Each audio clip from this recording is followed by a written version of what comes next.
All right, let's dive right into this explainer. So picture this. It's late at night. The house is completely quiet. You're just lying in bed trying to fall asleep. Nothing bad is happening. Nobody's arguing with you. There's absolutely zero emergency going on in your life right at this exact second. And yet, seemingly out of nowhere, your brain just decides to fabricate a total, absolute disaster out of thin air. You know exactly the feeling I'm talking about, right? Maybe you suddenly imagine getting fired, or you picture a loved one getting hurt, or maybe you're just replaying an argument that literally hasn't even happened yet. And you get this deeply visceral reaction. Your stomach tightens up, your heart starts racing. Your body is actually reacting as if this totally fake emergency is 100% real. But why? Why does your brain do this? Why would an organ that's literally built for your survival spend so much of its energy preparing for pain that might never even happen? Well, the absolute most crucial thing to understand here is that your brain isn't actually trying to torture you. I know it feels like it, but it's really just trying to protect you. See, most of us kind of assume our brain's main job is thinking, but it's not.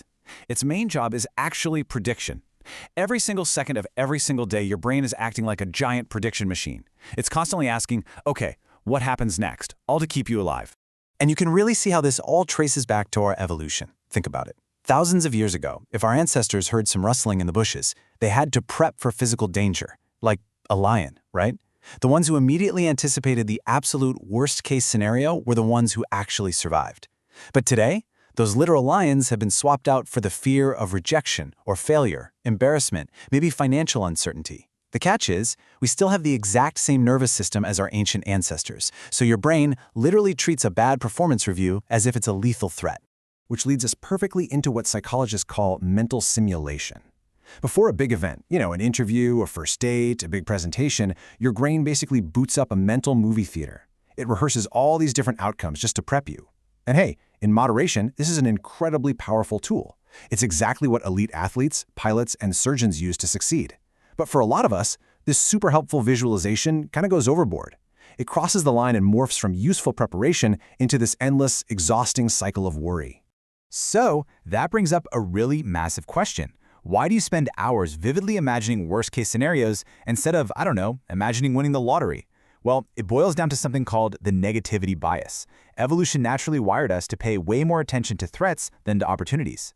And the reason is simple. Missing out on a positive opportunity, that just means you're a bit disappointed. But missing a genuine threat? Yeah, that could kill you. So your brain naturally prioritizes the danger, which makes all that pessimism feel like totally necessary preparation. And this leads us straight into a pretty major psychological trap. We actually trick ourselves into believing that worrying is productive. It feels responsible, doesn't it? Like we're putting in the hard work to stay safe. But honestly, a lot of the time, what we're really seeking is just control. As human beings, we are deeply, profoundly uncomfortable with unpredictability. We absolutely hate not knowing how things are going to pan out. So in this futile attempt to guarantee our safety, we run these endless mental simulations. We convince ourselves that if we just analyze every single possibility, we can somehow control the future. But life just doesn't work that way. Okay, let's actually try a really quick exercise together to see how this physically works in your own body. I want you to really try to vividly imagine this. Picture biting into a fresh, bright, yellow, super sour lemon. Picture the bumpy texture of the skin. Imagine that strong citrus smell. Now really picture that sharp, sour juice hitting your tongue. Notice what just happened? Chances are you literally just started salivating. Your body just completely reacted to an event that is 100% imaginary. I mean, there is no lemon. And that little lemon trick proves exactly what's happening when you imagine fake disasters. When your mental movie theater starts projecting scenes of rejection or failure, your body honestly cannot tell the difference between reality and imagination. Your nervous system triggers very real physical responses. Your stress hormones spike, your heart rate jumps, your muscles tense up, and your breathing completely shifts. You are literally preparing for a danger that isn't even real, which completely explains why chronic overthinking leaves you feeling so physically drained and exhausted. Now there's also a hidden link here that might actually surprise you. Highly intelligent and creative people often suffer from these fake scenarios way more. Why is that? Well, because a really creative mind has the capacity to imagine significantly more variables, way more complications, and just a ton more hypothetical disasters. The exact same incredible imagination that helps you write a novel, build a business, or solve a complex puzzle doesn't have an off switch. So yeah, it generates brilliant solutions, but it also generates an absolutely endless supply of hypothetical problems. And for some of us, these simulations are intensely amplified by painful past experiences. If you've ever gone through a major betrayal, a big loss, or any kind of trauma, your brain learns a really powerful lesson. Bad things can happen totally unexpectedly. Because of that, the brain becomes hypervigilant. It is constantly scanning for future danger, desperately trying to prevent another painful surprise from catching you off guard.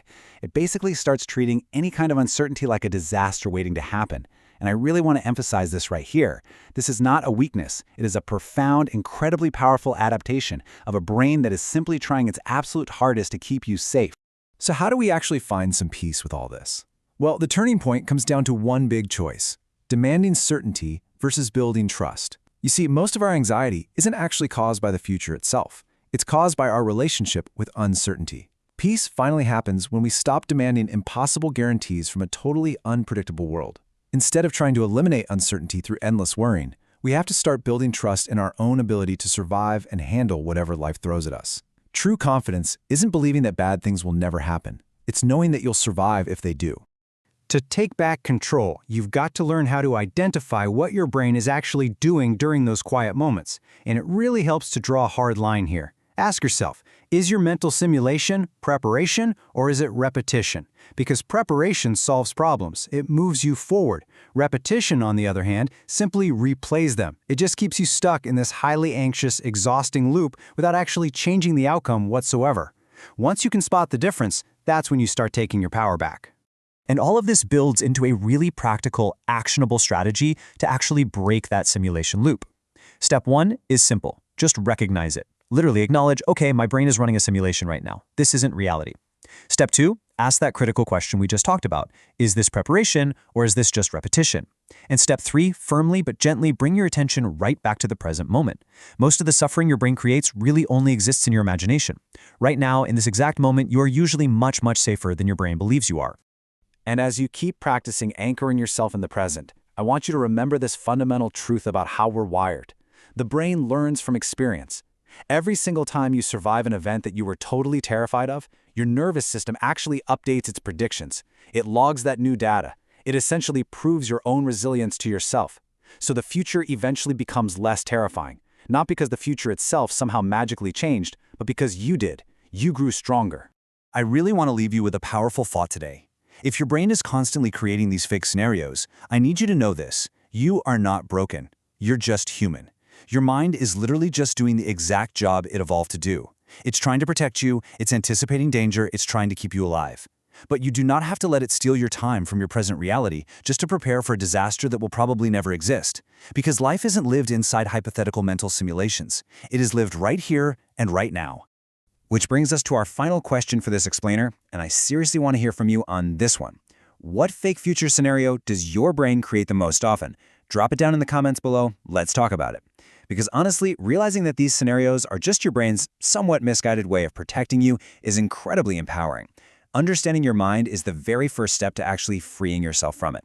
Thanks so much for learning with me today, and I'll catch you in the next explainer.